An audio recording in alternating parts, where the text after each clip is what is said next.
जी। ये भाग गया, अकेला है प्रभु, मैं अकेला रह गया हूँ। और फिर जाके एक गुफा में रुका। वहां भी एक आंधी आई।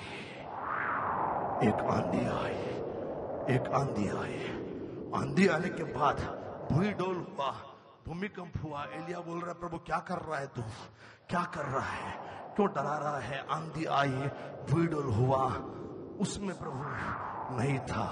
प्रभु कब था? जब आंधी स्थिर हो जाती है, जब धूल रुक जाती है आंधी में।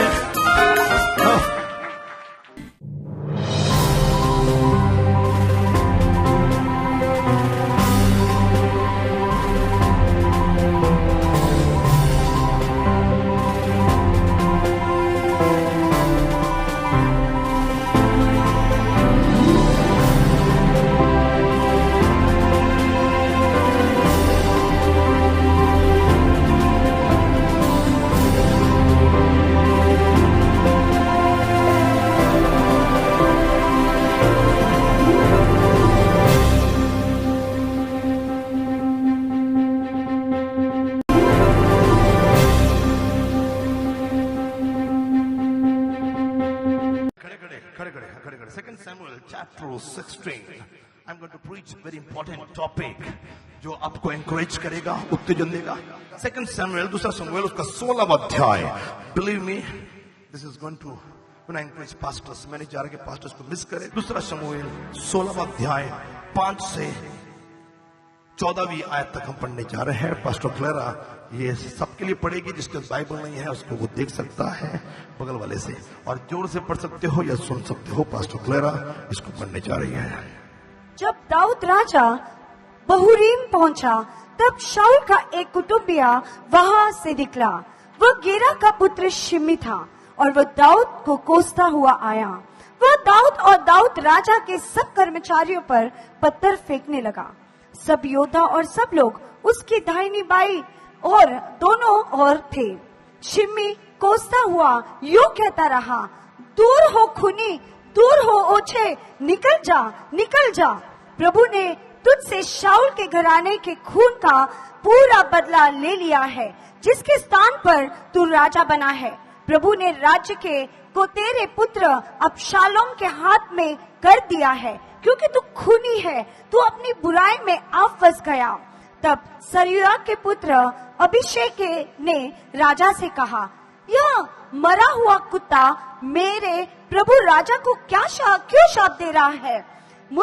मुझे उधर जाकर उसका सिर काटने दे। राजा ने कहा, सरूयाह के बेटे, मुझे तुमसे क्या काम? वह जो कोसता है और प्रभु ने जो उससे कहता है कि दाऊद को शाप दे, तो उससे कौन पूछ सकता कि तूने ऐसा क्यों किया? फिर दाऊद ने अभिषेक और अपने कर्मचारियों से कहा, जब मेरा निज पुत्र मेरे प्राण का खोजे है, तो ये बिन्यामीनी अब क्यों ऐसा न करे? उसको रहने दो और शाप देने दो, क्योंकि प्रभु ने उससे कहा, कदाचित प्रभु इस उपद्रव पर जो मुझ पर हो रहा है दृष्टि करके आज के शाप के बदले मुझसे भला बदला दे। तब प्रभु ने अपने लोगों के साथ अपने मार्ग पर चला गया। शिमी उसके सामने के पहाड़ की अलग से शाप देता, पर उसको पत्थर और धूलि फेंकता हुआ चला गया। राजा दाऊद अपने सब लोगों के साथ अपने ठिकाने पर थका हुआ पहुंचा और वहां विश्राम किया। प्रभु इस वचन को आशीषित करे। आइए अपनी जगह पर बैठ जाएं। बाइबल पढ़ने वालों के लिए, नॉर्मल बाइबल नहीं, लेकिन जो पढ़ाई अध्ययन करते हैं, आई थिंक पास्टर्स लोगों के लिए ये थोड़ा सा इंटरेस्टिंग रहेगा।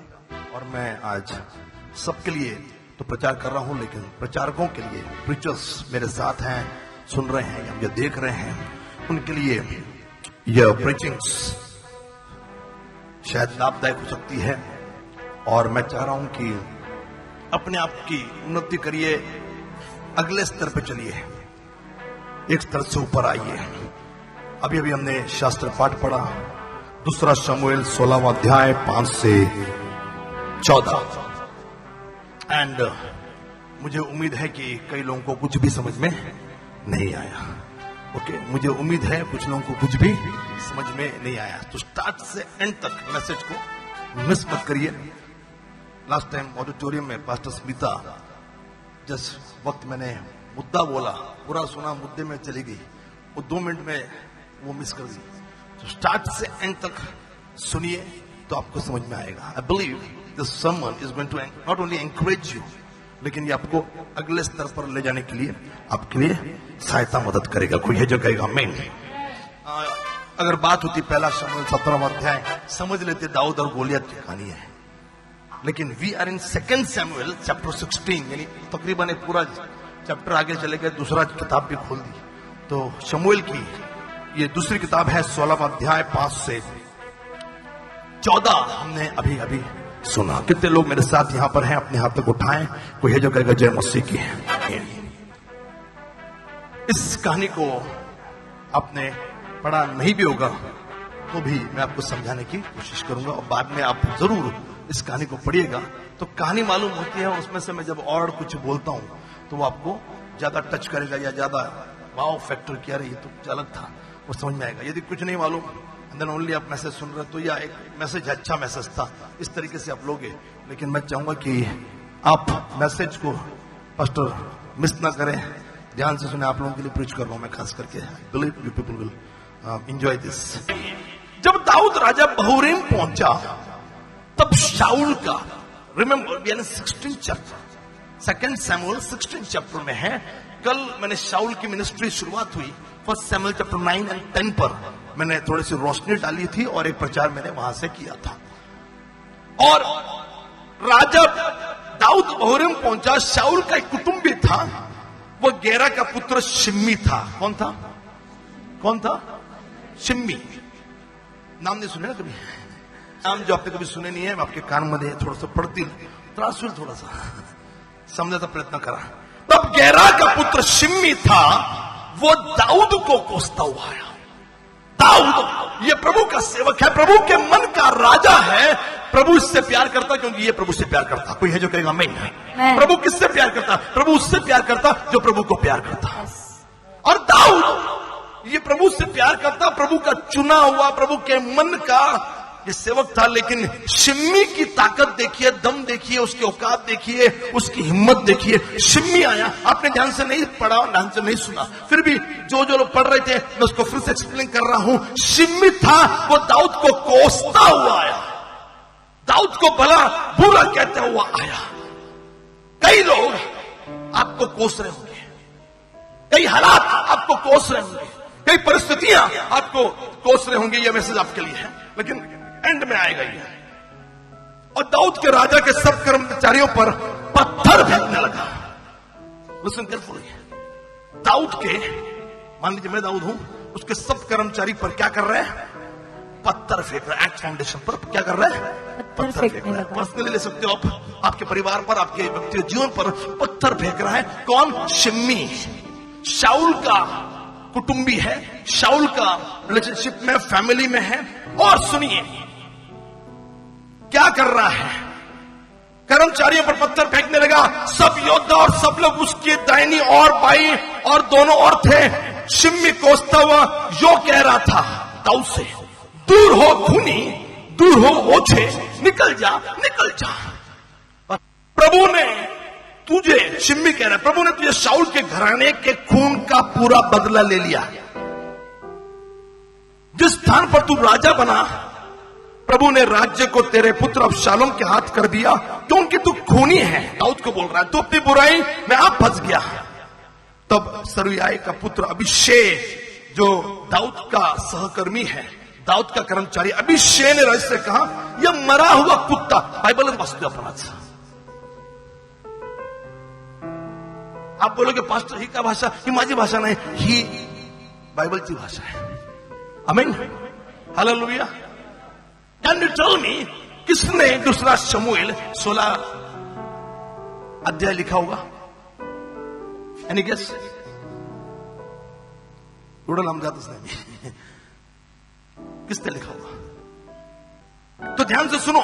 तो पहला शमूएल 25वें अध्याय में शमूएल मरता है, इसका मतलब शमूएल के बाकी के अध्याय और सेकंड सैमुएल ये शमूएल ने नहीं लिखा है। किसने लिखा है इसको ढूंढते रहिए। प्रभु ने, अभिषेक ने कहा, राजा से कहा, ये मरा हुआ कुत्ता शिमी के लिए बोल रहा है, मेरे प्रभु राजा को क्यों श्राप दे, मुझे उधर जाकर उसका सिर काटने दे। राजा ने कहा, सरुया के बेटो, मुझे तुमसे क्या कहा। यह जो पूछता है प्रभु ने जो उससे कहा है कि दाऊद को शाप दे, तो तू उससे पूछ सकता है कि तूने ऐसा क्यों किया। फिर दाऊद ने अभिषेक उसके सब कर्मचारी से कहा, जब मेरा निज पुत्र मेरे प्राण का खोजी है। दाऊद कहता है मेरा खुद का पुत्र अब शालूम, मैं आ रहा हूं, कहानी बताऊंगा मैं आपको, एक इंटरेस्टिंग स्टोरी है, उसके बाद I will come to my point. लेकिन मैं टाइटल पहले बोल दूंगा जिससे आपको एनकरेजमेंट मिलेगा। प्राण का खोजी है तो यह बिन्यामीनी अब ऐसा क्यों ना करे। ध्यान रखिए, शाऊल बिन्यामीनी था, आमीन, निकट का संबंधी कुटुंबी शाऊल कहा था, बिन्यामीनी का था। उसको रहने दो और शाप देने दो, क्योंकि प्रभु ने उससे कहा है। कदाचित प्रभु इस उपद्रव पर जो मुझ पर हो रहा है, दाऊद कहता है, दृष्टि करके आज के श्राप के बदले मुझे भला बदला दे। एक्स फाउंडेशन के लोग ध्यान से सुनिए। समवन इज कर्सिंग यू, दाऊद कहता है कि उसके श्राप के बदले में प्रभु मुझे उसका अच्छा बदला दे। कोई है जो कहेगा आमीन, कोई है जो कहेगा जय मसीह की। तब दाऊद अपने लोगों के साथ अपने मार्ग पर चला गया। ध्यान रखिए, अब मैं अपने पॉइंट पे आ रहा हूं। तब दाऊद सारे श्राप सुनने के बाद somebody is cursing, कोई उसके बारे में भला बुरा कह रहा है। दाऊद ने कहा कुछ मत करो, कुछ मत करो, कुछ मत करो। उसके कर्मचारियों को पत्थर फेंक रहा, उनके ऊपर वो कोस रहा है और दाऊद को कोस रहा है। तब दाऊद अपने लोगों के साथ अपने मार्ग पर चला गया। पलट कर बदला नहीं दिया, पलट कर जवाब नहीं दिया। और कई बार हम पलट कर बदला देते हैं, जवाब देते हैं, कुछ नहीं किया। शिमी उसके सामने, शिमी क्या कर रहा सुनिए, उसके सामने पहाड़ की अलंग से शाप देता, उस पर पत्थर और धूली फेंकता हुआ चला गया। शिमी दाऊद को श्राप देता हुआ, पत्थर फेंकता हुआ और धूली फेंकता। अब क्या वजह, क्या धूली फेंकता हुआ और धूली फेंकता हुआ और धूली फेंकता हुआ धूली फेंकता हुआ चला। नहीं, आप लोग नहीं बोल रहे, क्या कर गया, चला गया। नहीं, क्या करता, पूरा सेंटेंस बोलिए। धूली फेंकता हुआ चला गया। क्या फेंक कर, धूल फेंकता हुआ चला गया। आज मेरा प्रचार का शीर्षक है, शैतान आप पर समस्या की, तकलीफ की धूल फेंक रहे हैं। शैतान आप पर पत्थर फेंक रहा है, लेकिन पत्थर मेरा टारगेट नहीं है, धूल फेंक रहा है। समस्या की, तकलीफों की, बीमारी की। कोई आपके विरुद्ध में खड़ा हो गया, परिवार वाले ही परिवार वाले के विरुद्ध में खड़े हो गए, आप पर धूल फेंक रहे हैं, आप पर ताने दे रहे हैं, श्राप दे रहे हैं और धूल फेंक रहे हैं। जाते जाते आप पर धूल फेंक रहे हैं। आज के मेरे संदेश का शीर्षक है, जब धूल शांत होती है तब। जब धूल शांत होती है तब। जब धूल लोग धूल फेंक रहे हैं, शैतान धूल फेंक रहा है, लेकिन आज मैं आपके लिए बोल रहा हूं, आप पर धूल फेंकेगा शैतान, आप पर धूल फेंकेगा शैतान, आप पर समस्या आएगी, आप पर मुसीबत आएगी, आपके अपने आप के विरुद्ध में हो जाएंगे। उस धूल को आने दीजिए। लेकिन मैं प्रचार कर रहा हूं, जब वो धूल शांत हो जाती है उसके बाद क्या, जब धूल शांत हो जाती है उसके बाद क्या। और आज मैं जानू कम से कम 5 लोगों को मिलिए कि जब धूल शांत हो जाती है, जब धूल स्थिर हो जाती है, जब धूल बैठ जाती है, उसके बाद क्या, जब धूल रुक जाती है उसके बाद क्या। कोई है जो कहेगा हालेलुया, कोई है जो कहेगा जय मसीह की, हालेलुया। बैठिए, let me tell you the story first, then हम लोग खड़े होके, you know, you can do whatever you want to do, you can shout, आप चिल्ला सकते, मिल सकते, चूम सकते, गले लगा।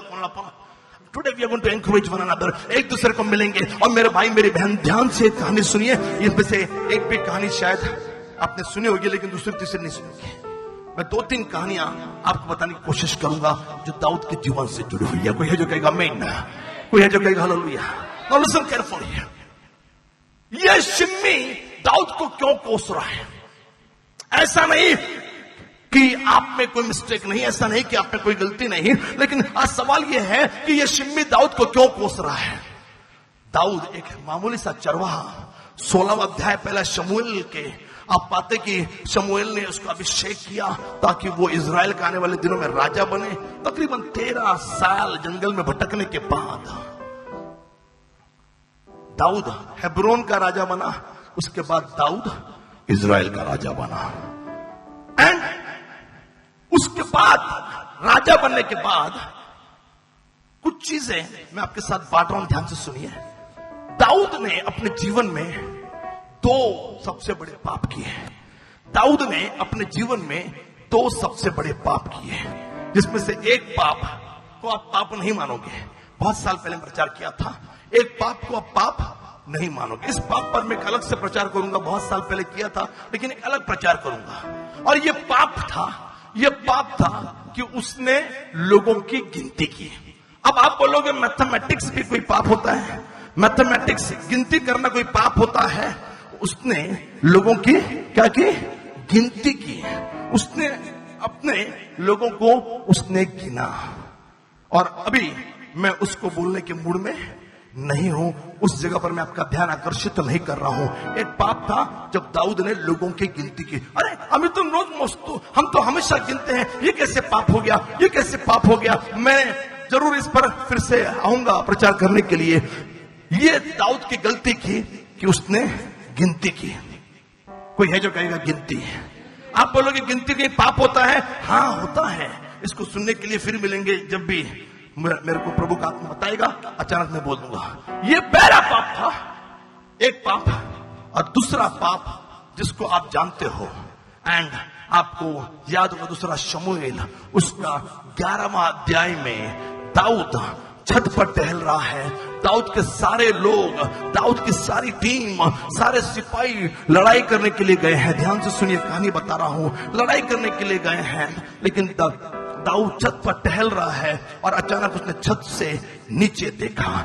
छत से नीचे देखा। कई बार लोगों को छत वाला जीवन बड़ा अच्छा लगता है, अच्छे अच्छे नजारे देखने को मिलते हैं। हमारे यहाँ तो छत नहीं देखने को मिलती, लेकिन लोग बालकनी में खड़े होकर नजारे देखते हैं। लेकिन मैं आपको सावधान करना चाहता हूँ, कहीं छत या बालकनी आपको पाप में ना डाल दे, कहीं छत या बालकनी आपको गलत रास्ते पर ना लेकर जाए। और मित्रों, मैं आपसे कहना चाह रहा हूँ, दाऊद छत पर टहल रहा है और उसने ऊपर से नीचे देखा तो वहां पर हित्ती उरिया नाम का एक उसका सैनिक है, हित्ती उरिया नाम का एक उसका सिपाही है। उसकी पत्नी बेतशेबा ये वहां नहा रही है, उसकी पत्नी बेतशेबा वहां पर नहा रही है। और दाऊद ने उस बेतशेबा को नहाते हुए देखा। और मेरे भाई मेरी बहन, दाऊद के पास खुदा ने बहुत सारी रानियां दी थी, दाऊद के पास खुदा ने बहुत सारी और रखेल दी थी, लेकिन उसके बावजूद किसी और की पत्नी को उसने छत पर से देखा। हित्ती उरिया ये लड़ाई करने के लिए मैदान में गया है, ये जंग में गया है, और दाऊद ने उसकी पत्नी को नहाते हुए देखा। उसने अपने सैनिकों से लड़ने के लिए कहा और खुद छत पर टहल रहा है। बेतशेबा को नहाते हुए उसने देखा, और बेतशेबा को जब नहाते हुए देखा, उसने उससे मोहित होकर उसे अपने पास बुलाया, उसके साथ सहवास किया। और उसका दूसरा पाप वहां पे आया जब ये बेतशेबा को उसने देखा। और मेरे भाई मेरी बहन, अचानक मालूम पड़ा कुछ दिनों के बाद कि ये बेतशेबा गर्भवती है। अब दाऊद क्या करे? हित्ती उरिया को मालूम पड़ जाएगा कि भैया मैं तो मैदान में गया था, तो ये बच्चा कैसे हो रहा है, ये मेरी पत्नी गर्भवती कैसे है? दाऊद की चोरी पकड़ी जाएगी। और इसलिए दाऊद ने अपनी चोरी को छिपाने के लिए हित्ती उरिया को ऐसे लड़ाई के मैदान के क्षेत्र में भेज दिया जहां उसकी मौत पक्की थी, जहां उसकी मृत्यु पक्की थी। और मेरे भाई मेरी बहन, मैं आपको बताना चाह रहा हूं, हित्ती उरिया उस क्षेत्र में लड़ते लड़ते मारा गया और दाऊद की गलती छिप गई। उसने जो पाप किया है वो छिप गया। हित्ती उरिया मर गया है। बेतशेबा को उसने अपने महल में बनाया और उसको अपनी पत्नी बना लिया, और बेतशेबा दाऊद की पत्नी बन गई है। दाऊद का दूसरा पाप, दाऊद का दूसरा पाप। और मित्रों, मैं आपसे ये कहना चाह रहा हूं, ऐसे में प्रभु दाऊद पर बड़ा क्रोधित हुआ। प्रभु दाऊद पर बड़ा क्रोधित हुआ। मैं आपको बार बार कह रहा हूं कि दूसरा शमूएल 11वां अध्याय से कहानी पढ़ना शुरू कर दीजिए। और प्रभु दाऊद पर बड़ा क्रोधित हुआ। आज मैं शॉर्ट में, ज्यादा लंबा मैं नहीं खींचना चाह रहा हूं, लेकिन मैं आपको इंकरेज कर रहा हूं कि आप इसको पढ़िएगा। और प्रभु दाऊद पर खेदित हुआ और प्रभु ने एक नबी को भेजा। बहुत फेमस नबी नहीं है, बहुत प्रसिद्ध नबी नहीं है, लेकिन दाऊद के टाइम में यही एक नबी था जिसका नाम था नातान नबी दाऊद के पास आया। प्रभु ने नातान को दाऊद के पास भेजा और नातान नबी दाऊद के पास आया। उसने राजा दाऊद से कहा कि राजा दाऊद, एक फरियाद बतानी है, एक कहानी बतानी है। वो अपने ही इजराइल के किसी की कहानी है। और उसने ये कहानी बतानी शुरुआत की। उसने कहा कि दो व्यक्ति थे, दो मनुष्य थे। एक धनी था, एक धनवान था, एक पैसे वाला था, और एक गरीब था। एक धनवान था और एक गरीब था। धनवान के पास बहुत सारी भेड़ बकरियां हैं, बहुत सारी भेड़ें हैं, बहुत सारे धनवान के पास भेड़ बकरियां हैं, लेकिन गरीब के पास केवल एक ही भेड़ है। धनवान के पास बहुत सारी भेड़ें हैं, लेकिन गरीब के पास एक ही भेड़ थी। एक दिन ये अमीर आदमी के घर में भोजन था, अमीर आदमी के घर में मेजबानी थी। अमीर आदमी ने क्या किया मालूम? उसने भोजन के लिए अपने घर की भेड़ जो है, अपने घर की जो भेड़ बकरियां थी, धनवान है, बहुत सारी भेड़ बकरियां थी, उसमें से कोई कटवा सकता था, उसमें से किसी को कटवा कर वो भोजन बनवा सकता था। लेकिन धनी आदमी ने ऐसा नहीं किया। धनी आदमी ने गरीब आदमी की जो एक ही भेड़ थी, उसको उसने काटा, उसको उसने मारा और अपनी मेजबानी, अपनी भूख उसने मिटाई। जब दाऊद ने यह सुना, बड़ा ही न्यायी राजा था दाऊद क्रोधित हो गया, दाऊद गुस्से में आ गया। और दाऊद ने कहा, कौन है वो धनवान व्यक्ति? उसको मार डालना चाहिए, या फिर उसको 4 गुना, इस भेड़ के बदले 4 गुना उस गरीब आदमी को देने चाहिए, उसको मार डालना चाहिए। और जैसे ही दाऊद ने कहा उस धनी आदमी को मार डालना चाहिए, ओ मेरे भाई मेरी बहन, नातान नबी ने कहा, राजा दाऊद, तू ही है वो शख्स। खुदा ने तुझे उपभोग करने के लिए बहुत सारी रानियां दी थी, खुदा ने तुझे बहुत सारी पत्नियां दी थी, खुदा ने तेरी पूरी फिक्र की थी, खुदा ने तुझे बहुत सारी और ऐसी पटरानियां दी थी जिनके साथ तू सो सकता था, जिनके साथ तू सहवास कर सकता था। लेकिन राजा, तूने अपने उन रानियों को छोड़ दिया और किसी और की पत्नी, जो एक ही पत्नी थी, उस गरीब हित्ती उरिया की पत्नी बत्शेबा को तूने अपने महल में बुलाया, उसके साथ कुकर्म किया। तू ही है वो शख्स। और प्रभु की वाणी नातान नबी के द्वारा आई कि तेरी रानियां छीन ली जाएगी, तेरा सुखचैन छीन लिया जाएगा और तुझे मौत के घाट उतार दिया जाएगा। ऐसे में मेरे भाई मेरी बहन, दाऊद ये परमेश्वर के मन का राजा था। उसने तुरंत प्रभु से, खुदा से माफी मांगना शुरू कर दिया, उसने पश्चाताप करना शुरू कर दिया। मेरे भाई मेरी बहन, वो खुदा, वो दया का सागर है, वो खुदा करुणा का धनी है। उसने तुरंत दाऊद को क्षमा कर दिया। उसने कहा, मैं तुझे क्षमा करता हूं, लेकिन फिर भी मैं तुझे एक सजा दे रहा हूं। वो सजा ये है कि तेरी जो पत्नी है बत्शेबा, जिससे तूने शादी की है, उससे जो बेटा जन्म लेगा, वो जन्म लेने के बाद मर जाएगा। तूने जो बेटा तूने पैदा किया है, जिसको तूने पैदा किया है, वो मर जाएगा। और तेरे घराने से ही तलवार तुझ पर उठेगी, तेरे घराने से ही तेरे परिवार, दाऊद तेरे ही परिवार के लोग तेरे दुश्मन हो जाएंगे।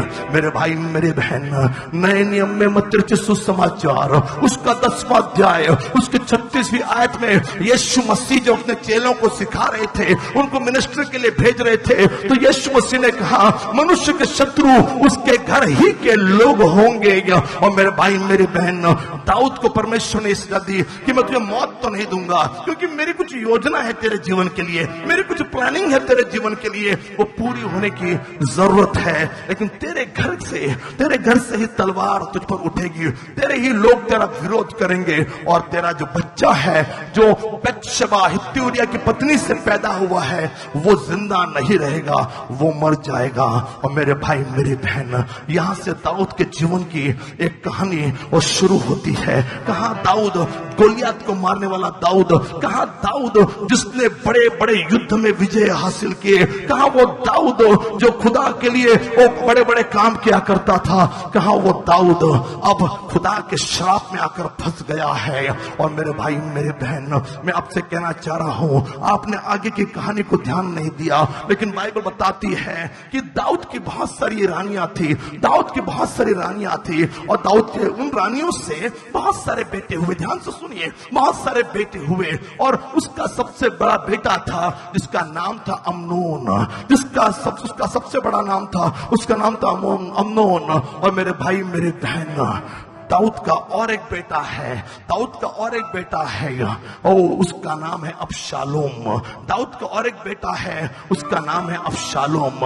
अबशालोम की एक बहन है, अबशालोम की एक बहन है, और ये दूसरी मां से पैदा हुआ अबशालोम, और ये अम्नोन दूसरी मां से पैदा हुआ। और अबशालोम की एक बहन है। एक दिन अम्नोन ने अपनी बहन को देखा, अब उसको कौन सी बहन कहेंगे मुझे नहीं मालूम, क्योंकि वो दूसरे मां लेकिन एक ही पिता से जन्म ली है। अम्नोन ने, दाऊद के घर में क्या चल रहा सुनिए, अम्नोन ने अपनी एक बहन को देखा, अबशालोम की बहन को देखा, और उसको उस पर मोहित वो हो गया, आकर्षित वो हो गया। उसने बीमार होने का उसने नाटक किया, स्वांग उसने रचा और बीमार पड़ गया। और फिर उसने कहलवा भेजा कि मेरी बहन अबशालोम की जो बहन है, जो दाऊद के इस अम्नोन बेटे की भी बहन थी, यदि मेरी बहन आके मुझे वो खाना खिलाएगी, फुलके बना के खिलाएगी और पूरियां बनाकर खिलाएगी तो मैं ठीक हो जाऊंगा। मुझे तो मालूम नहीं ऐसी कौन सी बीमारी है जो पूरियां खाने से ठीक होती है। और मेरे भाई मेरी बहन, अम्नोन ने अपनी बहन को बुलाया। और मैं आपसे कहना चाहूं, दाऊद का बड़ा बेटा, दाऊद के छोटे बेटे की और एक बहन है, या दाऊद की ही बेटी है, उसको बुलाकर पूरियां बनाने के लिए बुलाया, और दाऊद ने उसके साथ बलात्कार किया। दाऊद ने रेप्ड, उसने उसका बलात्कार किया। और मेरे भाई मेरी बहन, और उसके बाद बाइबल अम्नोन ने ये किया अबशालोम की बहन के साथ। और अम्नोन ने बलात्कार करने के बाद दाऊद का बेटा अम्नोन अपनी ही बहन के साथ सोता है, बलात्कार करता, जबरदस्ती करता है। और वो उससे इतना प्यार कर रहा था, लेकिन जैसे ही, ध्यान से सुनिए, जैसे ही वो उसके साथ सोता है, उसके साथ जबरदस्ती करता, उसका बलात्कार करता है, वो उससे नफरत करने लगता। जितना प्यार कर रहा था उससे ज्यादा वो उससे नफरत करने लगा। और मित्रों, मैं आपको बताना चाह रहा हूं कि अबशालोम रुका रहा, उस बहन का भाई अबशालोम रुका रहा कि मेरा पिता कोई एक्शन लेगा, मेरा पिता कुछ न्याय करेगा। वो उसकी बेटी के साथ जो हुआ, मेरी बहन के साथ जो हुआ, उसके बड़े बेटे ने जो किया, मेरा पिता न्याय करेगा। लेकिन दाऊद ने कोई न्याय नहीं किया। दाऊद को एक खबर मिली, दाऊद चुप बैठा रहा। और मेरे भाई मेरे बहन, बाइबल जो बताती, ये इसके पहले की कहानी बता रहा हूं, जो अभी शिम्मी ने श्राप दिया। और फिर मेरे भाई मेरी बहन, लिखा है कि दाऊद ने कुछ नहीं किया। इसके लिए अबशालोम ने अपने कर्मचारी से, अपने सहयोगी से मदद लेकर अम्नोन की हत्या करवा दी। अम्नोन की हत्या करवा दी। अदन के बगीचे से बाहर आने के बाद वो पहला परिवार परमेश्वर ने जो बनाया था, आदम और हवा का, उनके घर में 2 बेटे थे, कैन और हाबिल। और मेरे भाई मेरी बहन, वहां पर भी एक भाई ने एक भाई की हत्या कर दी। वो परिवार के झगड़े, परिवार की समस्या की शुरुआत ये कोई नई नहीं थी, ये आदन के बगीचे से शुरू हुई थी। और आज दाऊद के घर में भी वही हुआ है। वो एक भाई ने एक दूसरे भाई की हत्या करवा दी है। उसके पास वजह है, बिल्कुल वाजिब वजह है। उसने बहन के साथ जबरदस्ती की है, उसने अबशालोम की बहन के साथ गलत काम किया है। और अम्नोन का मरना बिल्कुल जायज है, क्योंकि दाऊद ने कोई एक्शन नहीं लिया है। और मित्रों, मैं आपसे कहना चाह रहा हूं, उसके बाद अबशालोम ये कहीं भाग जाता है, ये कहीं चला जाता है, ये गायब हो जाता है। और उसके बाद वो अपना अपना जो एक्साइल है जहां चला गया है, वहां से वो फिर से लौट कर आता है कुछ वर्षों के बाद, और फिर से वो दाऊद के साथ रहना शुरू करता है। और अब की बार अब शालोम क्या करता मालूम? अब पिता का तो विश्वास उसने हासिल कर लिया है, और पिता का विश्वास हासिल करने के बाद अब शालोम अपने रथ के आगे पीछे भागने के लिए 50-50 आदमी रख लेता है जो उसके आगे पीछे भागते हैं। उसका एक प्रमोशन वो करवाता है। लोग देखते, प्रजा देखते, इजरायली अब शालोम को देखते हैं कि किस प्रकार से उसके आगे पीछे लोग भाग रहे हैं। और मेरे भाई मेरी बहन, इतना ही नहीं, ये अब शालोम ये दाऊद के और जो महल है जहां पर वो न्याय किया करता था, उस महल के बाहर खड़ा हो जाता, दरवाजे के पास खड़ा होता। जब भी कोई फिरियादी, जब भी कोई इजरायली प्रजा के लोग अपनी समस्या लेकर वो पास्टर साहब के पास जा रहे होते,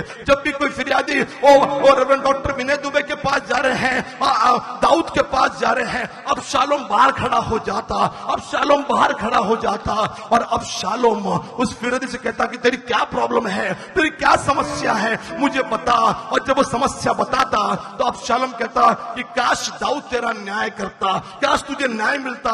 लेकिन अब शालोम कहता कि दाऊद कोई न्याय नहीं करने वाला, काश मैं राजा होता तो मैं जरूर न्याय करता।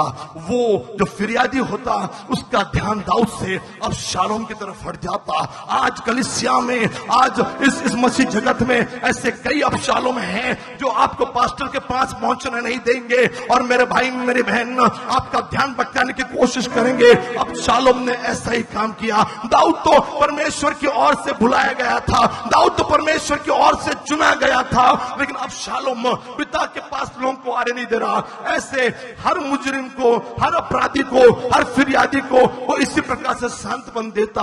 और कुछ सालों में उसने लोगों के मन को हर लिया, उसने लोगों के मन को खुश कर लिया। मेरे पास टाइम नहीं है, मेरे पास वक्त नहीं है, वरना मैं सारे रेफरेंसेस आपको देते हुए चलता। और मेरे भाई मेरी बहन, उसने लोगों को खुश कर दिया है। अब लोग उसके बारे में सोचने लगे। अब फिर अब शालोम ने एक योजना बनाई और उसने कहा कि मैं यहां से बाहर जा रहा हूं, हेब्रोन जा रहा हूं, और जैसे ही तुम्हें मेरा एक साइन मिलेगा, एक चिन्ह मिलेगा, नरसिंगा फूका जाएगा, तब तुम राजा दाऊद को यह कह देना कि अब शालोम हेब्रोन में राजा हुआ है। अब शालोम हेब्रोन में, जहां पर दाऊद ने पहली बार राज्य संभाला था, उसने कहा कि वहां पर वो राजा बन गया, ऐसा डिक्लेयर कर देना। और मेरे भाई मेरे बहन, ऐसा ही किया गया। जब दाऊद को मालूम पड़ा कि अब शालोम राजा बन गया, उसका बेटा ही उसका शत्रु बन गया है, उसने बेटे का भी वहां पे बदला नहीं लिया। उसने कहा कोई बात नहीं, इसी को राज्य करने दो। दाऊद ने अपने राजपाट को छोड़ दिया है, और वो अपने राजपाट को छोड़कर, यरूशलेम को छोड़कर, इजराइल पर भी वो राजा था और हेब्रोन पर भी था। लेकिन जब उससे मालूम पड़ा कि हेब्रोन पर अब शालोम ने टेक ओवर कर लिया है, वो उससे छिन गया है, उसने बेटे का बदला नहीं लिया। उसने कहा मैं यहां से चला जाऊंगा, मेरे बेटे को यह राज्य दे दूंगा, और वो चला गया। हालांकि परमेश्वर की कॉलिंग, हालांकि परमेश्वर की बुलाहट ये अब शालोम के लिए नहीं थी, परमेश्वर की बुलाहट ये दाऊद के लिए थी। और दाऊद फिर से जंगल में चला गया। शाऊल के वक्त वो जंगल में था, अब बेटे की वजह से वो जंगल में है गया। नातान नबी की भविष्यवाणी सही साबित हुई है। उसके घर से ही तलवार उठ रही है, उसके घर से ही लोग उसके विरुद्ध में आ रहे हैं, उसके परिवार से ही लोग उसके विरुद्ध में आ रहे हैं। मेरे भाई मेरी बहन, नातान नबी की भविष्यवाणी सही साबित हुई। लेकिन यहाँ पर ये शिम्मी अब एंट्री कर रहा है। ये शिम्मी यहाँ पर आया है, और शिम्मी दाऊद को कोस। अब शालोम ने तो कोसा ही कोसा, अब शालोम ने तो उसको राजपाट से ही निकाल दिया। दाऊद को, पिता को उसने जंगल में जाने के लिए मजबूर कर दिया। लेकिन अब ये शिम्मी वहां पर आया है, और शिम्मी क्या कर रहा मालूम? शिम्मी कोस रहा है। शिम्मी वो कह रहा है कि तू जिसने शाऊल को निकाल दिया। यहीं पर मित्रों मैं आपसे कहना चाह रहा हूं, शिम्मी गलती कर रहा है। शिम्मी ने गलती की। आपने जो शास्त्र पाठ पढ़ा, आपने उस शास्त्र पाठ में आपने पढ़ा कि शिम्मी ने यह क्लेम किया, शिम्मी ने यह दावा किया कि तूने शाऊल की राजगद्दी छीन ली है। लेकिन मेरे भाई मेरी बहन, मैं आपको बताऊं कि शिम्मी की राजगद्दी दाऊद ने नहीं छीनी है, परमेश्वर ने छीनी थी। परमेश्वर ने यह डिसाइड किया था कि मैं शाऊल को राजा के पद से निकाल दूंगा। परमेश्वर ने शाऊल पर से अपना आत्मा निकाल लिया और वही आत्मा परमेश्वर ने दाऊद के अंदर रख दिया, ताकि दाऊद इजराइल का राजा बने। लेकिन बावजूद इसके गलत दावा करके शिमी उसको कोस रहा है, उसको गालियां दे रहा है, लेकिन दाऊद ने उसको पलटकर जवाब नहीं दिया। मित्रों, आज यीशु नासरी के नाम में मैं आपसे कहना चाह रहा हूं, कई लोग आपको कोस रहे होंगे, समस्याएं आपको कोस रही होगी, समस्याएं आपके पीछे पड़ी होगी, मुसीबतों ने आपको चारों ओर से घेर लिया होगा। शिमी अब आ गया है मैदान में, पहले अब शालोम था, लेकिन अब शिमी आ गया है और वो दाऊद को श्राप दे रहा है। यहाँ पर मुझे परमेश्वर की एक आयत, वो उत्पत्ति उसका 12वां अध्याय उसके 2 और 3 में 7 प्रोमिसेस, 7 अभिवचन परमेश्वर ने अब्राहम को दिए थे। वो उत्पत्ति उसका 12वां अध्याय 2 और 3 में परमेश्वर ने 7 अभिवचन वो अब्राहम को दिए थे। जब उसने पिता का घर छोड़ा था और प्रभु ने कहा, अब्राहम उस देश को जाओ जो मैं तुझे दिखाऊंगा, और वहां पर जाने के बाद प्रभु ने 7 आशीष अब्राहम को दी थी, जो आज यहाँ पर हर उस शख्स को जो यीशु मसीह पर विश्वास रखता है, जो ये विश्वास करता है कि यीशु मेरे पापों के लिए उस क्रूस पर मारा गया, वो यीशु मेरे लिए मृतों में से फिर से जी उठा और यीशु फिर से आएगा, वही प्रोमिसेस हर एक शख्स के लिए है जिसका यीशु के नाम पर विश्वास है। पहले सर्विस में बताया कि जो यीशु पर विश्वास करेगा उसी का उद्धार होगा। आज ये प्रोमिसेस आपके लिए भी है, आज ये प्रोमिसेस या भी वचन आपके लिए भी है। और मेरे भाई मेरी बहन ध्यान से सुनिए, उसमें से छठवीं जो आशीष थी, छठवीं जो आशीष थी वो क्या थी? छठवीं आशीष थी, ध्यान से सुनिए, कि जो तुझे श्राप दे, जो तुझे श्राप दे मैं उसको श्रापित दूंगा, जो तुझे आशीष दे मैं उसको आशीषित करूंगा। इसका मतलब क्या है? इसका मतलब क्या है? जो कोई आपको ऊपर उठाएगा प्रभु उसको ऊपर उठाया जाता है। जो कोई ऊपर मैं चर्च के लोग वाओ एकदम मैं भाई अभी लास्ट टाइम में मैं किसी घर पे जाता नहीं, लेकिन बहुत साल के बाद हमारा अजीज परिवार सोनावने परिवार नासिक से शिफ्ट हुआ। उन्होंने कहा पास्टर 5 साल के बाद आ रहे हैं, हम चाह रहे कि नई शुरुआत आपके कदम रखने से हो। क्या प्यार मिला, क्या मोहब्बत मिली, और हर बार मिलती है। लोगों के बीच में जब जाते, लोगों के घरों में जब जाते, लोग पता नहीं रास्ते में फूल डाल देते, लोग पटाखे जलाते, लोग दूध से पांव धोते, पता नहीं क्या कुछ नहीं करते, लेकिन मेरे भाई मेरी बहन इस परिवार ने भी प्यार दिया। हम जब घर में गए फूल डाले हुए थे, इतने बड़ी सोसाइटी में, हिंजोवड़ी में इतना बढ़िया फ्लैट, ऐसा लगा विदेश में आ गए हैं। और उन्होंने रास्ते में फूल डाले, उस इतने से बड़े फ्लैट में उन्होंने हमारा स्वागत किया, ऊपर से भी फूल हम पे बरस रहे थे। हम सारे पास्टर्स वहां पर गए, एंट्री मारते ही वहां पर मेरा, डॉक्टर अर्चना और अर्पित का फोटो, वहां पर इतना खूबसूरत फोटो लगाया गया। जो तुम्हें ऊपर उठाएगा, प्रभु कहता है मैं तुम्हें ऊपर उठाऊंगा। Those who will bless you, I am going to bless them. Let me tell you, in the mighty and powerful name of Jesus, this is the time of blessing. ये अब आशीष का समय आ गया। जो तुझे आशीष देगा, जो तुझे लिफ्ट अप करेगा, जो तुझे सम्मान करेगा, प्रभु कहता है मैं उसका सम्मान करूंगा, मैं उसका सम्मान करूंगा। मेरे भाई मेरी बहन, आपने पास्टरों के लिए मैं तंग रहता। कई लोग गरीब लोग आते, 50,000 हाथ में रख देते, 10,000 हाथ में रख देते, 20,000 जो भी हाथ में रखते। अमाउंट इज नॉट इंपॉर्टेंट, लेकिन इंपॉर्टेंट ये है आज यीशु मसीह के नाम में पवित्र आत्मा आपसे कह रहा है कि जो तुझे आशीष देगा मैं उसको आशीषित करने वाला हूं। I am going to bless you, I am not to bless you because you are blessing my man, you are blessing my families. ओ मैं तुझे आशीषित करूंगा। मेरे भाई मेरी बहन, आज यीशु मसीह के नाम में मैं आपको धन्यवाद देना चाहता हूं। आज मैं ऊपर आया क्योंकि आपने हमको आशीषित किया। आज आप ऊपर आ रहे हो क्योंकि आपने हमको आशीषित किया। जो तुझे आशीषित करे मैं उसको आशीष दूंगा। लेकिन लेकिन थोड़ा रुक जाइए, थोड़ा रुक जाइए, थोड़ा उनके लिए भी बोल दूं मैं जो श्राप दे रहे हैं, थोड़ा उनके लिए भी बोल दूं जो भला बुरा कह रहे हैं, जो उनके लिए भी बोल दूं जो छोड़ के चले गए, जरा उनके लिए भी बोल दूं जो अच्छा नहीं सोच रहे, जो अच्छा। देखिए चुनाव है, calling is from the God. ये बुलाहट मैंने अपने आप से नहीं चुनी। कौन अपनी नौकरी छोड़कर, कौन अपनी तनख्वाह छोड़कर प्रभु के पीछे चलेगा जहां कुछ नहीं मिलेगा, जहां तनख्वाह मिल रही थी हम शून्य पे आ गए। कौन कर सकता है? ये केवल बुलाहट कर सकती है। Only calling can do this. My beloved, I want to encourage you. मैं आपको उत्तेजन देना चाह रहा हूं। बुलाहट महत्वपूर्ण है। जरा उनके लिए भी बोल दो जो छोड़ के चले गए, जो कोस कर चले गए, जो बोल कर चले गए, जो धूल उड़ा कर चले गए, जो पत्थर फेंक कर चले गए। लेकिन आज का मेरा विषय है कि धूल वो सटल होने के बाद, धूल के शांत होने के बाद, लेकिन मैं बताना चाह रहा हूं जो बोलकर चले गए हैं, जो पीछे से बोलेंगे जो तुझे श्राप दे मैं उसको श्राप दूंगा, जो तुझे कोसे मैं उसको कोसने जा रहा हूं। आपको कोसने की जरूरत नहीं है।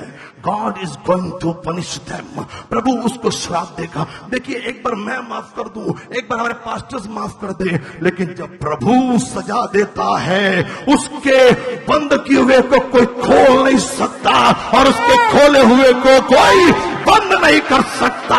मेरे भाई मेरी बहन, जब प्रभु का हाथ पड़ता है तो वो बहुत ही भारी पड़ता है, उसको कोई रोक नहीं सकता। कोरह ने 250 लोगों के साथ विद्रोह किया मूसा का, और मेरे भाई मेरी बहन मूसा गिड़गिड़ाने लगा, प्रभु माफ कर दे कोरह को, मेरे विरुद्ध में बोले हैं उनको माफ कर दे। प्रभु ने कहा मूसा मेरे सामने से हट जा, और मेरे भाई मेरी बहन कोरह के 250 लोगों को जमीन ने निगल लिया। जमीन फट गई, कोरह का पूरा खानदान ओ जमीन के अंदर चला गया। जो तुझे कोसे मैं उसको कोसूंगा, जो तुझे कोसे मैं उसको कोसूंगा। मेरे भाई मेरी बहन, मेरे भाई मेरी बहन, मैं आपको एनकरेज करने जा रहा हूं। लोगों ने धूल उड़ाई है, लोगों ने धूल उड़ाई है, शैतान ने धूल उड़ाई है, शैतान ने धूल उड़ाई है। शैतान आप पर हावी हो रहा है, प्रॉब्लम्स आप पर हावी हो रहे हैं, मुसीबतें आप पर हावी हो रही है। मेरे पास वक्त नहीं, मेरे पास वक्त नहीं। मेरे पास वक्त होता तो मैं काश रोमियो की पत्री आपको पढ़ के बताता। और मेरे भाई मेरी बहन, वो खुदा ने पौलुस के जरिए ये कह दिया कि शैतान तुझ पर हावी होने की कोशिश करेगा, लेकिन तू बगल वाले को देख कर कहिए आप, बगल वाले को देख कर कहिए आप, बगल वाले को देख कर कहिए आप। मेरे भाई मेरी बहन, लिखा है कि तू शैतान हावी होगा, लेकिन तू उसके सिर को कुचलेगा, तू उसके सिर को कुचलेगा, तू उसके सिर को कुचलेगा। धूल उड़ाई है, शैतान ने धूल उड़ाई है, समस्या की, बीमारी की, फाइनेंशियल और पारिवारिक समस्याएं, पति पत्नी की समस्याएं, बच्चों की समस्याएं, पता नहीं कौन कौन सी समस्याएं आपके जीवन में है। शैतान ने धूल उड़ाई है। जब धूल उड़ती है, तब धूल उड़ रही है, मैं उसकी बात नहीं करना चाह रहा। जब धूल उड़ रही है मैं उसकी बात नहीं करना चाह रहा। आज प्रभु आपके लिए मुझे वचन दे रहा है। लोग धूल उड़ा रहे हैं, उड़ाने दो, लेकिन आज का संदेश है कि धूल को स्थिर होने दो, धूल को स्थिर होने दो, धूल को स्थिर होने दो, धूल को शांत होने दो। When the dust gets settled, when the dust gets settled, जब धूल शांत होती है, उड़ेगी वो, लेकिन वो शांत होएगी। धूल ज्यादा देर टिकती नहीं है, धूल ज्यादा देर टिकती नहीं है। धूल का बवंडर आता है, आंधी आती है, लेकिन फिर से वो चली जाती है, नुकसान करती है, लेकिन धूल हमेशा रहती नहीं है, आंधी हमेशा रहती नहीं है। टोरेंडो आता है लेकिन वो चला जाता है। मेरे भाई मेरी बहन, वो हमेशा रुकता नहीं, वो हमेशा ठहरता नहीं। धूल को आने दो, धूल को आने दो। जो धूल उड़ा रहे हैं उड़ाने दो, शैतान को समस्या लाने दो, शैतान को बीमारी लाने दो, लेकिन वक्त आएगा जब ये धूल स्थिर होने जा रही है, ये धूल बैठने जा रही है। धूल उठती है, धूल उठती है, लेकिन वो धूल कुछ समय के बाद, कुछ वक्त के बाद बैठ जाने वाली है। Dust is going to be settled, dust is going to be settled. धूल ये शांत होने वाली है। और जब शांत होगी तो क्या होगा? लेट मी टेल यू, ये जब धूल शांत हुई, ये धूल जब शांत हुई तो क्या हुआ? दाऊद, ये अबशालोम कैसा मरा मालूम आपको? अबशालोम कैसा मरा? बड़ा सुंदर था, बड़ा खूबसूरत था, उसके बाल बड़े लंबे थे, साल में एक बार बाल कटवाता था क्योंकि वो भारी हो जाते थे, दिखने में बड़ा सुंदर था। एक दिन खच्चर पर जा रहा है, पिता और पुत्र की लड़ाई हो रही है। जो तुझे श्राप दे मैं उसको श्रापित करूंगा, जो तुझे श्राप दे मैं उसको श्रापित करूंगा। खच्चर पर जा रहा है और मेरे भाई मेरी बहन, उसके लंबे बाल सुंदर है, लेकिन जब खच्चर पर जा रहा है एक पेड़ के नीचे से गुजरा, उस पेड़ में उसके बाल अटक गए, उस पेड़ में अबशालोम के बाल अटक गए और खच्चर नीचे से निकल गया और अबशालोम वही लटकता रह गया जैसे उसको खुदा ने फांसी दी हो, और अबशालोम लटक कर मर गया। जो तुझे श्राप करे मैं उसको श्रापित करूंगा।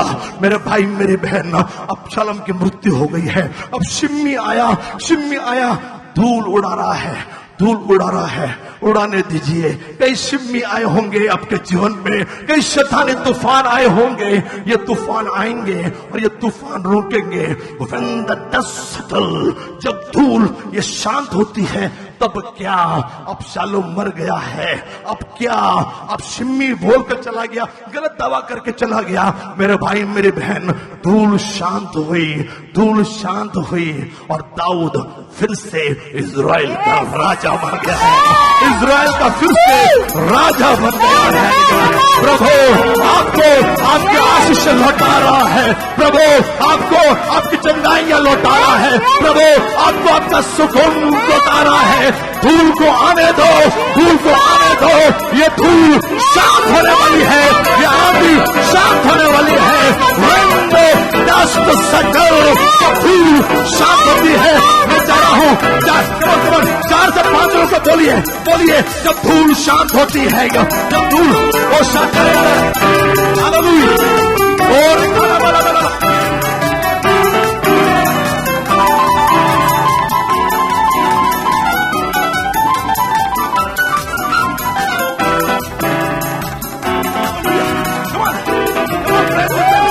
हालेलुया।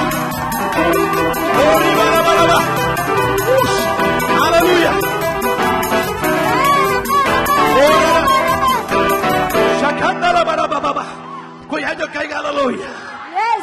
जब धूल शांत होती है, आपके जीवन में धूल है, आंधी आएगी, धूल को उड़ाएगी, लेकिन एक टाइम आता धूल फिर से नीचे आती है। हालेलुया। खत्म नहीं हुआ। सुनिए। ओह माय गॉड, मैं अपने आप को रोके हूं, थोड़ा ही बोल रहा हूं मैं। मेरे भाई मेरी बहन, एक बार ऐसी आंधी आई, इजराइल मुसीबत में थे, पीछे से फिरौन की सेना, सामने लाल समुद्र। आप भी ऐसी हालात में होंगे, आगे भी समस्या, पीछे भी समस्या। इजरायली खड़े हैं, पीछे से फिरौन फिर से उनको गुलाम बनाना चाहता, फिर से मिस्र में लेकर जाना चाहता। आगे नहीं बढ़ पा रहे क्योंकि आगे लाल समुद्र है। क्या हुआ मालूम? आंधी आई। निर्गमन उसका 14वां अध्याय पढ़ना। आंधी आई, बड़े रात भर आंधी चल रही, लिखा है whole night the wind was blowing. प्रचंड आंधी आ रही है पूरी रात, इनको कुछ दिखाई नहीं दे रहा है, लेकिन मैं बोल रहा हूं जब ये आंधी रुकती है, तब जब धूल सेटल होती है, जब धूल स्थिर होती है, तब आंधी आ रही। इस्राएल को कुछ नजर नहीं आ रहा, पीछे से फिरौन, वो आगे लाल समुद्र। प्रभु ने प्रचंड पूर्वायु, ईस्टर्न विंड बहाई, ऐसी आंधी कुछ नजर नहीं आ रहा। रात भर चल रही है, ये लोग परेशान, ये आंधी अब क्या करें, अब क्या होगा? लेकिन एक टाइम आया, आंधी रुक गई। Let me finish. एक टाइम आया, रात भर आंधी चली, आंधी रुक गई। आंधी रुकने के बाद क्या देखा? प्रचंड आंधी रुकने के बाद क्या देखा कि समुद्र में 2 भाग हो गए। समुद्र में रास्ता बन गया है। When dust settle, जब आंधी धूल सटल होती है, शांत होती है, तब क्या कोई है जो कहेगा हालेलुया, कोई है जो कहेगा जय मसीह की। एक और आंधी मुझे गिनती में याद आ रही है, 11 चैप्टर। ओ माय गॉड, रहबा शखमदला, कितने लोग एंजॉय कर रहे हैं? Oh my God, the word of God is for you, प्रभु का कलाम आपके लिए है। गिनती उसका 11वां अध्याय। प्रभु के लोग मांस खाने के लिए मर रहे हैं, उनको मांस चाहिए, उनको मांस, प्रभु ने पनिशमेंट दी, सजा दी, फिर भी उनको मांस चाहिए, उनको मांस चाहिए। प्रभु ने क्या किया मालूम? पढ़ लेना बाद में, गिनती 11वां अध्याय। प्रभु ने आंधी चलाई, प्रभु ने आंधी चलाई। अरे हमको तो मांस चाहिए, हमको तो मांस चाहिए, ये आंधी का क्या काम? लेकिन मेरे भाई मेरे बहन, behind every dust God is having some plan for you. Behind every wind, every तूफान के पीछे एक storm, God is having some plan for you. हर तूफान के पीछे परमेश्वर के पास अपनी आपके लिए योजना है। तूफान को रुकने दीजिए, धूल को स्थिर होने दीजिए। और ये आंधी आई, आंधी आई, आंधी आई। कुछ समझ में नहीं आ रहा, कुछ समझ में नहीं आ रहा। हमको तो मांस चाहिए था, हमको तो मांस चाहिए था। आंधी आ रही है और अचानक आंधी रुक गई। और मालूम क्या हुआ? आंधी लाखों इस्राएल के लिए बटेर लेकर आई, बटेर पक्षी लेकर आई है। God will, come on, come on, let's, ओ ये धूल को स्थिर होने दीजिए, ये धूल को उड़ने दीजिए और बाद में स्थिर होने दीजिए।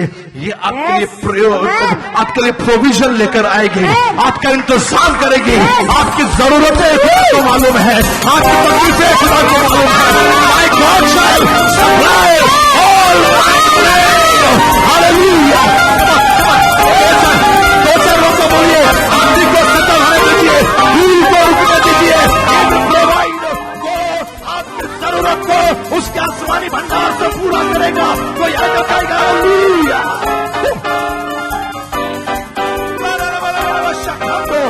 Hallelujah, hallelujah. Can I give one more? एक और दूं मैं? कोई है जो कहेगा आमीन? Hallelujah. This is from 1 King chapter 19. पहला राजा 19वां अध्याय। एलिया इजबेल से भाग रहा है, एलिया इजबेल रानी से भाग रहा है। उसने इजबेल के तकरीबन 950 वो जो 850 जो भक्त थे, नबी थे, उनको मरवा डाला। इजबेल उसको मारना चाहती है। आंधी आई, ये भाग गया, अकेला है। प्रभु मैं अकेला रह गया हूँ। और फिर जाके एक गुफा में रुका, एक गुफा में रुका। वहां भी एक आंधी आई, एक आंधी आई, एक आंधी आई। आंधी आने के बाद भूमि डोल हुआ, भूमिकंप हुआ। एलिया बोल रहा है, प्रभु क्या कर रहा है तू, क्या कर रहा है, क्यों डरा रहा है? आंधी आई, भूमि डोल हुआ, उसमें प्रभु नहीं था। प्रभु कब था? जब आंधी स्थिर हो जाती है, जब धूल रुक जाती है।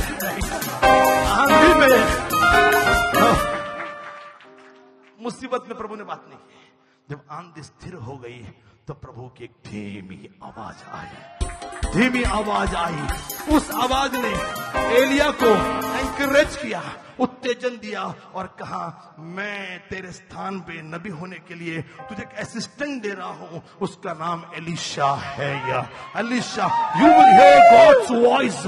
आंधी को थमने दीजिए, आंधी को स्थिर होने दीजिए। आप खुदा की वाणी सुनोगे, खुदा की आवाज सुनोगे, जो आपके लिए एक असिस्टेंट देगी, आपके लिए कोई आपको मददगार देगी। कोई है जो कहेगा, कोई है जो कहेगा हालेलुया?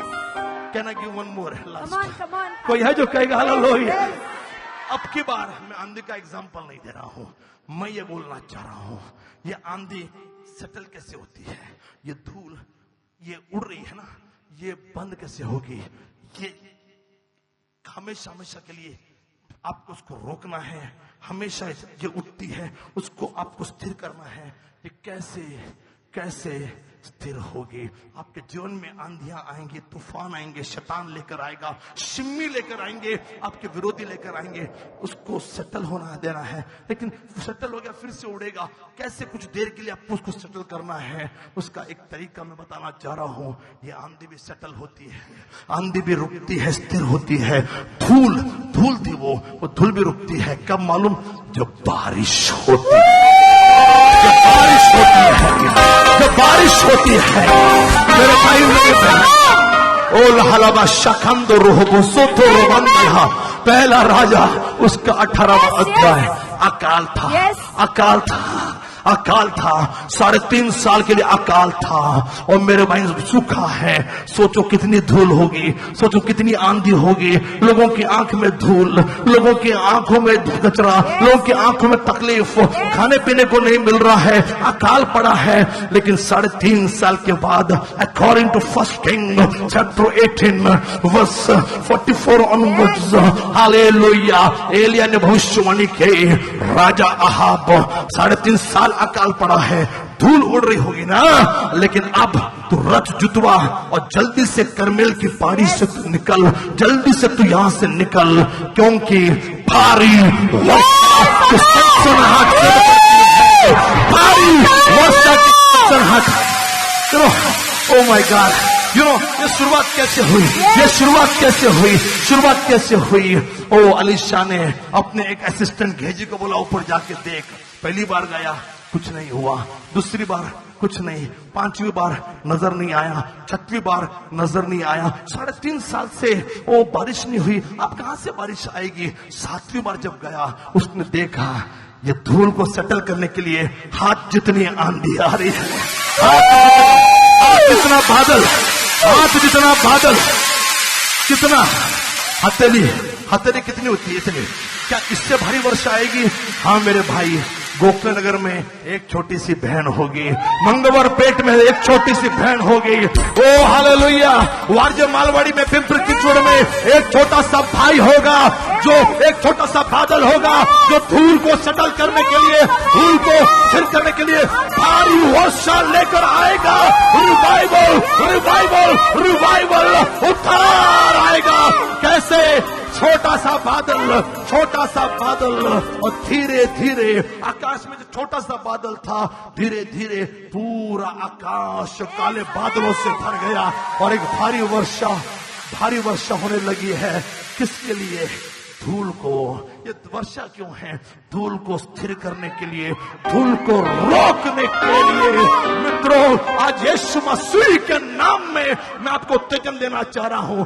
आने दो तूफान को, आने दो लोगों को आपके विरुद्ध में बोलने दो, शैतान को आने दो, समस्या लेकर, तकलीफें लेकर। मूसा उस लाठी, उस सांप जो लाठी का सांप बन गया है, उसके पूंछ को पकड़ ले। Devil is in your control. शैतान आपके कंट्रोल में है। हालेलुया, तुम जहर से भरा प्यारा पीलोगे, तुम्हें कुछ नहीं होगा।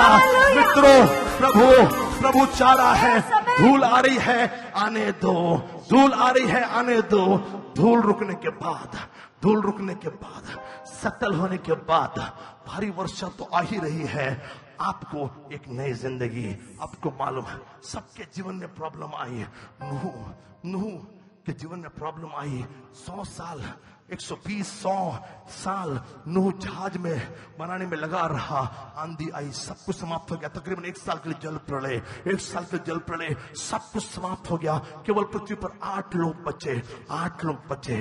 लेकिन जब आंधी रुकी, नूह के जीवन की एक नई शुरुआत हुई है।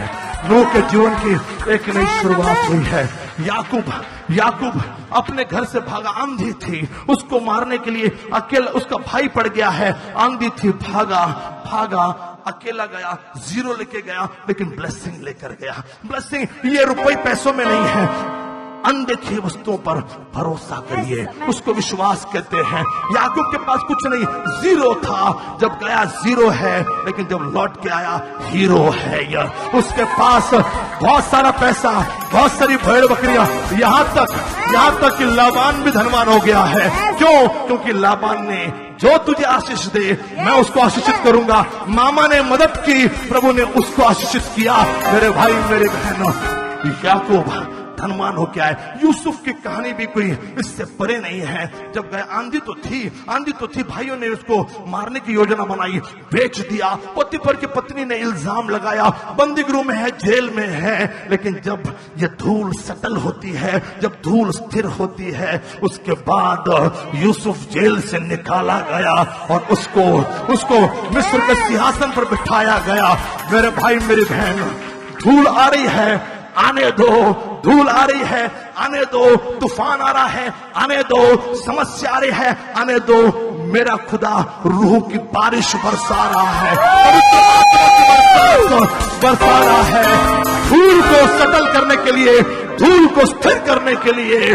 जब धूल स्थिर हो जाती, जब धूल शांत हो जाती, जब धूल शांत हो जाती, तब यह नई शुरुआत का समय। कम ऑन 5-6 लोगों को बोलिए कि जब धूल शांत हो जाती, come on hallelujah, hallelujah.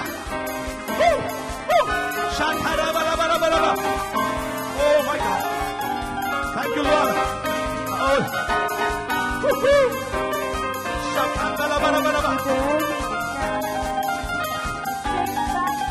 Come on, कितने लोग नाचने के लिए? Come on.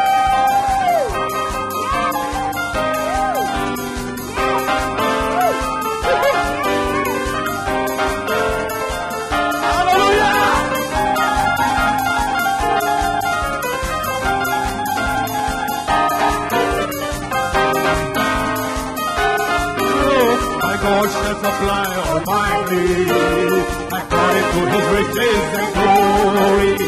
He will give His hand charge over me. Jehovah Jireh is for me. Jehovah Jireh, my provider, His grace is sufficient for me. And Jehovah Jireh,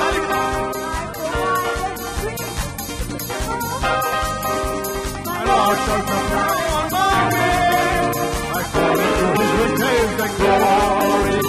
He will give His angel charge over me. Jehovah Jireh is for me. Come on, कितने लोग नाचते हुए खुदा को धन्यवाद देंगे? नाचते हुए. Come on, 1, 2. Can you give me higher chord? 1, 2, 3 note higher. Major जाए, major. C.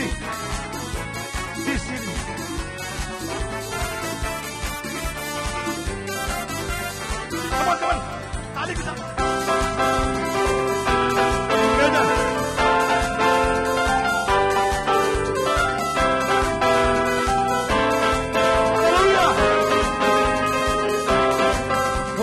आत्मा से भर दिया, पवित्र आत्मा से भर दिया। आत्मा से भर पवित्र आत्मा। 1, 2. अब दौड़ने का, आगे ही दौड़ने का, आगे ही दौड़ने का समय है ये। अब दौड़ने का, आगे ही दौड़ने का, आगे ही दौड़ने का। आत्मा से भर दिया, पवित्र भर दिया। आत्मा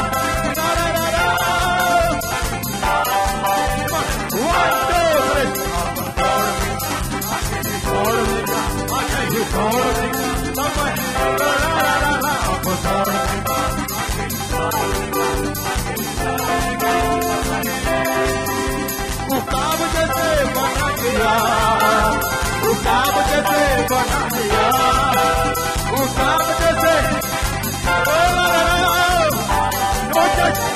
उड़ने का,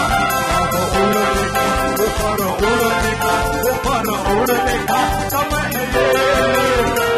उड़ने का,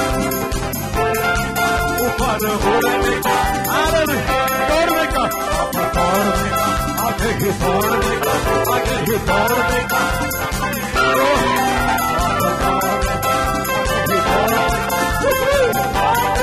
समय है ये। कोई है जो कहेगा हालेलुया? कितने लोगों को कैंप में? अच्छा, जो फायर कैंप में नहीं थे उनको बताऊं कि यहीं पर मैंने ये गीत लिखा था, थीम सॉन्ग। पहली बार फायर कैंप के लिए एक थीम सॉन्ग बनाया। फायर कैंप ही थीम है, लेकिन इस बार के फायर कैंप को थीम था क्योंकि नई शुरुआत का समय है, तो प्रभु ने टाइटल दिया अब दौड़ने का समय है, this is the time to run. तब ये गाना मैंने बनाया था। आई एम सो हैप्पी कि अर्पित के जन्मदिन पर जून में हमने महाराष्ट्र, ऑपरेशन महाराष्ट्र शुरू किया। जहां जहां मीटिंग के लिए पास्टर क्लेरा टीम 20-25 लोगों की टीम गई, मुझे मालूम पड़ा हर जगह पर ये गाना लोग गा रहे हैं और एंजॉय कर रहे हैं। और यहीं पर रात के 1-1:30 बजे आई वाज रिकॉर्डिंग, और प्रेरित में मेरे भतीजे का इंतजार कर रहा था। अर्पित का एग्जाम था, तो मैं उसका वेट कर रहा था प्रेरित के लिए। तो उतने आने के टाइम में गॉड टोल्ड मी, अकेला था, प्रभु ने कहा कि मैं गीत लिखूंगा। और फिर मैंने गीत लिखा, म्यूजिक दिया, सबको बुलाया ऊपर। मैं कहा चलिए गीत है फायर कैंप के लिए। सबने सुना, सबको लगा नहीं उस वक्त इतना हिट होगा, लेकिन कैंप में सबके हैदराबाद, आंध्र प्रदेश, जहां जहां से, उत्तर प्रदेश, जहां जहां से लोग आए, और फिर महाराष्ट्र के कोने कोने से, भारत के अलग अलग जगह से, उड़ीसा, सब जगह के लोगों की जुबान में गीत बैठ गया। अब हम चलेंगे नहीं मिनिस्ट्री में, अब हम दौड़ेंगे। कोई है जो कहेगा आमीन? कितने लोग खुश हैं? क्या होता अगर मैं ये मैसेज नहीं देता आपको आज? ये आज का मानना था, और मानना का रूल था। एक्सोडस चैप्टर 16, प्रभु ने कहा जिस दिन दोगे उस दिन नहीं खाओगे तो वो क्या हो जाएगा? खराब हो जाएगा, बासी हो जाएगा, मतलब खराब हो जाएगा। इसके लिए उसी दिन देना जरूरी है। तो God give me this message for you. और प्रभु ने कहा कि इसको मैं बोलूं। काश मैं ऑडिटोरियम में बोल रहा, क्योंकि फर्क नहीं पड़ता, लेकिन कई लोग नहीं सुन पाए, उनकी कोई बात नहीं है। जिसने सुना है वो धन्य है। जब धूल स्थिर हो जाती, जब धूल रुक जाती है, तब शुरुआत आपकी तब होगी। आने दो धूल को, सटल जरूर होगी। आमीन। पिछली बार मैंने बोला मुझे दोबारा छू, मुझे दोबारा छू। पता नहीं अगले रविवार आप लोगों की भूख बढ़ती जा रही है। I am not saying this become challenge for me. प्रभु के पास बहुत कुछ है आपको देने के लिए, लेकिन जैसा प्रभु चाहेगा वो मैं दूंगा। आमीन।